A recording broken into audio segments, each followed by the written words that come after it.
Way to P S C YouTube ചാനലിലേക്ക് സ്വാഗതം. നമുക്കിന്ന് കേരള ഹിസ്റ്ററിയിലെ കുറച്ച് ക്വസ്റ്റ്യൻസും ആൻസേഴ്സും പഠിക്കാം.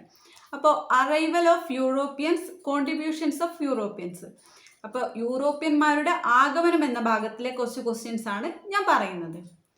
അപ്പോൾ ആദ്യത്തെ ചോദ്യം, ഇന്ത്യയിൽ നിന്നും ഏറ്റവും അവസാനം പിൻവാങ്ങിയ വിദേശ ശക്തി ആരാണ്? 4 ഓപ്ഷൻസ് ഞാൻ പറയാം. Britain, Dutch, France, Portuguese. അത് പോർച്ചുഗീസ് ആണ്. അപ്പോൾ ഇന്ത്യയിലേക്ക് ആദ്യം വന്നതും ഇന്ത്യയിൽ നിന്ന് അവസാനം മടങ്ങിപ്പോയതും പോർച്ചുഗീസ് ആണ്. അപ്പം അതൊന്നും എല്ലാവരും ഓർത്തു വെക്കാം. അടുത്ത ചോദ്യം, ഇന്ത്യയിൽ കടൽ മാർഗം കച്ചവടത്തിനെത്തിയ ആദ്യ യൂറോപ്യന്മാരാരാണ്? അത് പോർച്ചുഗീസ് ആണ്. അതാണ് ഞാൻ നേരത്തെ പറഞ്ഞത്. അപ്പം ഇന്ത്യയിലേക്ക് ആദ്യം വന്നതും പോർച്ചുഗീസ് ആണ്, അവസാനം വന്നതും പോർച്ചുഗീസ് ആണ്. പക്ഷെ ഇങ്ങനെ ഒരു ചോദ്യം ചോദിക്കും, ഇന്ത്യയിലേക്ക് ആദ്യം വന്ന വിദേശികൾ ആരാണെന്ന് ചോദിച്ചാൽ നമ്മൾ പോർച്ചുഗീസ് ആണെന്ന് പറയരുത്, അത് അറബികളാണ്. അപ്പൊ കടൽ മാർഗം ഇന്ത്യയിലേക്ക് ആദ്യം വന്ന വിദേശികളാണ് പോർച്ചുഗീസ്. അടുത്ത ചോദ്യം, ഇന്ത്യയിൽ പോർച്ചുഗീസ് സാമ്രാജ്യത്തിന്റെ സ്ഥാപകനായി അറിയപ്പെടുന്നത് ആരാണ്? അതാണ് അൽബുക്കർക്ക്. അപ്പൊ ഇന്ത്യയിൽ പോർച്ചുഗീസ് സാമ്രാജ്യത്തിന്റെ സ്ഥാപകൻ എന്നറിയപ്പെടുന്നത് അൽബുക്കർക്ക്. പോർച്ചുഗീസുകാരുടെ ഇന്ത്യയിലെ പ്രധാന കേന്ദ്രം ഏതായിരുന്നു? ഗോവ. അപ്പൊ പോർച്ചുഗീസുകാരുടെ ഇന്ത്യയിലെ പ്രധാന കേന്ദ്രമായിരുന്നു ഗോവ. അടുത്ത ചോദ്യം, ഇന്ത്യയിൽ ആദ്യമായി അച്ചടിശാല ആരംഭിച്ചത് ആരാണ്? അത് പോർച്ചുഗീസ് തന്നെയാണ്. ഇനി കൊച്ചിയിലും വൈപ്പിനിലും അച്ചടിശാല ആരംഭിച്ചതും പോർച്ചുഗീസ് തന്നെയാണ്. അപ്പൊ ആദ്യം ഇന്ത്യയിൽ അച്ചടിശാല ആരംഭിച്ചത് പോർച്ചുഗീസുകാരാണ്, അത് ഗോവയിലാണ്. പിന്നെ വൈപ്പിനിലും കൊച്ചിയിലും അച്ചടിശാല ആരംഭിച്ചതും ഇവർ തന്നെയാണ്. അടുത്തത്, ക്രിസ്തീയമായ കലാരൂപമായ ചവിട്ട് നാടകം കൊണ്ടുവന്നത്? അത് പോർച്ചുഗീസ് ആണ്. അത് ചോദിക്കാറുണ്ട്. അപ്പൊ ചവിട്ട് നാടകം ആരാണ് കൊണ്ടുവന്നതെന്ന് ചോദിച്ചാൽ അത് പോർച്ചുഗീസുകാരാണ്. അപ്പൊ ഞാൻ നേരത്തെ പറഞ്ഞ പോലെ ഇന്ത്യയിൽ ആദ്യം എത്തിയ വിദേശികൾ ആരാണ്? അങ്ങനെ ഒരു ചോദ്യം ചോദിച്ചാൽ അത് പോർച്ചുഗീസുകാരല്ല, അത് അറബികളാണ്. അപ്പൊ ഇന്ത്യയിൽ കടൽ മാർഗം ആദ്യം എത്തിയതാണ് പോർച്ചുഗീസ്. ഇന്ത്യയിൽ അവസാനം എത്തിയ യൂറോപ്യൻ ശക്തി ആരാണ്? ഫ്രഞ്ച്. അത് നമുക്കൊരു കോഡ് വെച്ച് പഠിക്കാം.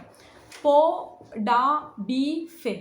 പോർച്ചുഗീസ്, ഡച്ചുകാർ, ബ്രിട്ടീഷുകാർ, ഫ്രഞ്ചുകാർ, അങ്ങനെയാണ് അതിൻ്റെ ഓർഡർ വരുന്നത്.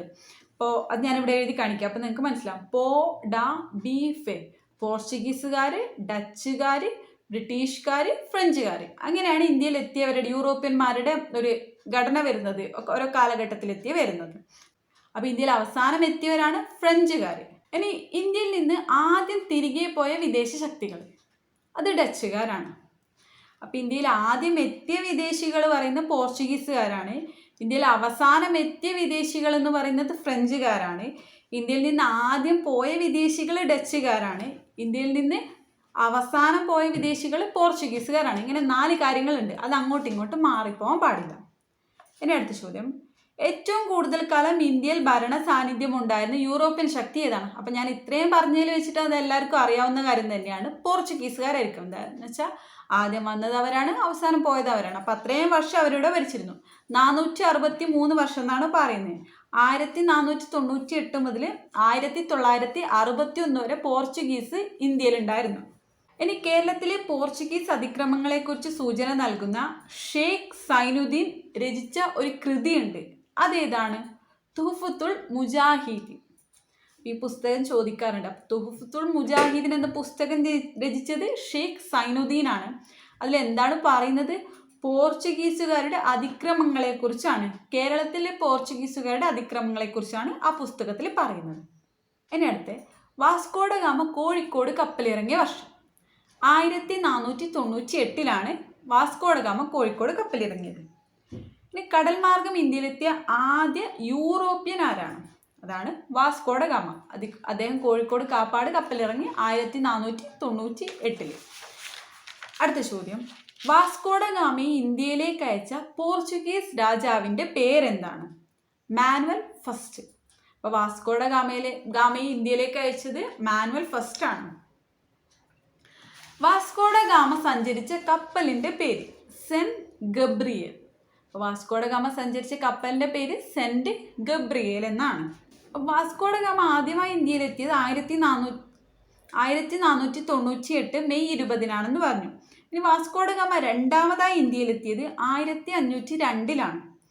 ഇനി അവസാനമായി വാസ്കോ ഡ ഗാമ ഇന്ത്യയിലെത്തിയത് 1524 അപ്പോൾ ആദ്യം 1498, രണ്ടാമത് 1502, മൂന്നാമത് 1524. ഇതിൽ വാസ്കോ ഡ ഗാമ പോർച്ചുഗീസ് വൈസ്രോയിയായി ഇന്ത്യയിലെത്തിയത് എപ്പോഴാണ്? 3 വർഷങ്ങൾ പറഞ്ഞു വാസ്കോ ഡ ഗാമ ഇന്ത്യയിലെത്തിയത്. ഇതിൽ മൂന്നാമത്തെ വർഷം 1524 പോർച്ചുഗീസ് വൈസ്രോയിയായി വാസ്കോ ഡ ഗാമ ഇന്ത്യയിലെത്തിയത്. ഇനി ഈ വാസ്കോ ഡ ഗാമയുടെ മൃതശരീരം സൂക്ഷിച്ച ഒരു പള്ളിയുണ്ട്, കേരളത്തിലൊരു പള്ളിയുണ്ട്. അതാണ് സെൻറ്റ് ഫ്രാൻസിസ് പള്ളി. ഇത് സ്ഥിതി ചെയ്യുന്നത് കൊച്ചിയിലാണ്. അടുത്ത ചോദ്യം, ഇന്ത്യയിൽ യൂറോപ്യന്മാർ നിർമ്മിച്ച ആദ്യ കോട്ട ഏതാണ്? അതാണ് പള്ളിപ്പുറം കോട്ട. 1503 ഈ പള്ളിപ്പുറം കോട്ട നിർമ്മിച്ചത്. ആയിക്കോട്ട, അഴീക്കോട്ട, മാനുവൽ കോട്ട എന്നീ പേരുകളിലെല്ലാം അറിയപ്പെടുന്ന ഒരു കോട്ടയാണ് പള്ളിപ്പുറം കോട്ട. അപ്പോൾ ഇന്ത്യയിലെ ആദ്യത്തെ കോട്ടയെ പള്ളിപ്പുറം കോട്ടയാണ് ആയക്കോട്ട, അഴീക്കോട്ട, മാനുവൽ കോട്ട എന്ന പേരിലെല്ലാം അറിയപ്പെടുന്നത്. ഈ പള്ളിപ്പുറം കോട്ട, കണ്ണൂരിലെ സെന്റ് ആഞ്ചലോസ് കോട്ട എന്നിവ നിർമ്മിച്ചത് പോർച്ചുഗീസുകാരാണ്. നമ്മൾ പറഞ്ഞ പള്ളിപ്പുറം കോട്ടയും കണ്ണൂരിലെ സെന്റ് ആഞ്ചലോസ് കോട്ടയും നിർമ്മിച്ചത് പോർച്ചുഗീസുകാരാണ്. ഇനി ഒരു വിശേഷണമാണ് പറയുന്നത്. ആരെക്കുറിച്ച് എന്തിനെക്കുറിച്ച് എന്ന് നോക്കാം. സാമൂതിരിയുടെ കണ്ടത്തിലേക്ക് നീട്ടിയ പീരങ്കി എന്ന് വിശേഷിപ്പിച്ച കോട്ട, അതാണ് ചാലിയം കോട്ട. ഇതിങ്ങനെ തന്നെ ചോദിക്കാറുണ്ട്. സാമൂതിരിയുടെ കണ്ടത്തിലേക്ക് നീട്ടിയ പീരങ്കി എന്ന് വിശേഷിപ്പിച്ച കോട്ടയാണ് ചാലിയം കോട്ട. ഈ ചാലിയം കോട്ട തകർത്തതാരാണ്? കുഞ്ഞാലി മരക്കാർ 3. അപ്പൊ ചാലിയം കോട്ട തകർത്തത് കുഞ്ഞാലി മരക്കാർ 3. ഇനി അടുത്തത്, ഈ ലന്തക്കാർ എന്നറിയപ്പെടുന്നത് ആരെയാണ്? ഡച്ചുകാരെയാണ്. അപ്പൊ ഡച്ചുകാരെ അറിയപ്പെടുന്ന പേരാണ് ലന്തക്കാർ. ഇനി അതേപോലെ പറങ്കികൾ എന്നറിയപ്പെടുന്നത് പോർച്ചുഗീസുകാരാണ്. അപ്പൊ ലന്തക്കാർ ഡച്ചുകാർ, പറങ്കികൾ പോർച്ചുഗീസുകാർ, പരന്ത്രീസ് ഫ്രഞ്ചുകാർ. ഈ ഡച്ച് സമൂഹത്തിന്റെ കപ്പൽ കേരളത്തിൽ വന്നത് 1604. പോർച്ചുഗീസ് കഴിഞ്ഞു, അടുത്ത ഡച്ച്. 1604 ഡച്ചുകാരുടെ ഒരു കപ്പൽ ഈ കേരളത്തിൽ വന്നത്. ഇനി ഡച്ചുകാർ കൊല്ലം പിടിച്ചെടുത്തത് 1658. അപ്പൊ ഡച്ച് കൊല്ലം പിടിച്ചെടുത്തത് 1658. അപ്പൊ ഈ ഡച്ച് ശക്തി ഏത് യൂറോപ്യൻ ശക്തിയെ പരാജയപ്പെടുത്തിയാണ് കൊല്ലം പിടിച്ചെടുത്തത്? അത് പോർച്ചുഗീസുകാരെ പരാജയപ്പെടുത്തിയാണ്. അപ്പൊ അതൊന്ന് ഓർത്തു വെക്കല്ല. ഇനി കോഴിക്കോട് സാമൂതിരിയും ഡച്ചുകാരും തമ്മിൽ ഒപ്പുവെച്ചൊരു സന്ധിയുണ്ട്, അതാണ് അഴീക്കോട് സന്ധി. 1661 ഈ സന്ധി ഒപ്പുവെച്ചത്. അപ്പൊ ഡച്ചുകാരും കോഴിക്കോട് സാമൂതിരിയും തമ്മിൽ ഒപ്പുവെച്ച സന്ധിയാണ് ഈ അഴീക്കോട് സന്ധി. ഇനി ഡച്ച് ഭരണം കേരളത്തിൽ അവസാനിക്കാൻ ഇടയായ ഉടമ്പടിയാണ് മാവേലിക്കര ഉടമ്പടി. 1753 മാവേലിക്കര ഉടമ്പടി നടന്നത്. അപ്പൊ ഡച്ചിന്റെ ഭരണം കേരളത്തിൽ അവസാനിച്ചത് 1753 മാവേലിക്കര ഉടമ്പടിയിലൂടെയാണ്. അപ്പൊ നമ്മളില്ലേ ഈ വർഷങ്ങളെല്ലാം പഠിക്കണം. എന്താണെന്ന് വെച്ചാൽ ചാർട്ട് പോലെ ചോദിക്കാൻ സാധ്യതയുണ്ട്. അപ്പൊ ചോദിച്ച് കണ്ടിട്ടുണ്ട് ഇപ്പോൾ എല്ലാം. എന്താ വെച്ചാൽ 1753 അഴീക്കോട് സന്ധി എന്നായിരിക്കും ചിലപ്പോൾ തന്നിട്ടുണ്ടാവാം. അങ്ങനെ ഒരു ഓർഡർ അനുസരിച്ച് ചെയ്യാനുണ്ടാവും. അപ്പം നമ്മൾ എന്തായാലും ഈ വർഷങ്ങൾ കൂടി പഠിച്ചിരിക്കണം, എന്നാൽ മാത്രമേ നമുക്കതിന് ഉത്തരം എഴുതാൻ പറ്റുള്ളൂ. ഇനി മാവേലിക്കര സന്ധിയിൽ ഒപ്പുവെച്ചത് മാർത്താണ്ഡവർമ്മയും ഡച്ചുകാരുമാണ്. ഇനി അടുത്ത ഫേമസ് ആയ ചോദ്യമാണ്, ഈ ഹോർത്തൂസ് മലബാരിക്കൂസ് എന്ന പുസ്തകം ആരുമായി ബന്ധപ്പെട്ടതാണ്? ഡച്ചുകാരുമായി ബന്ധപ്പെട്ടതാണ്. അപ്പൊ ഡച്ചുകാരാണ് ഈ ഹോർത്തൂസ് മലബാരിക്കൂസ് എന്ന പുസ്തകവുമായി ബന്ധപ്പെട്ട ആൾക്കാർ. അപ്പൊ എന്താണ് ആ പുസ്തകത്തിൽ പറയുന്നത്? മലയാളക്കരയിലെ ഔഷധ സസ്യങ്ങളെ കുറിച്ച് തയ്യാറാക്കിയ ഒരു പുസ്തകമാണ് ഹോർത്തൂസ് മലബാരിക്കൂസ്.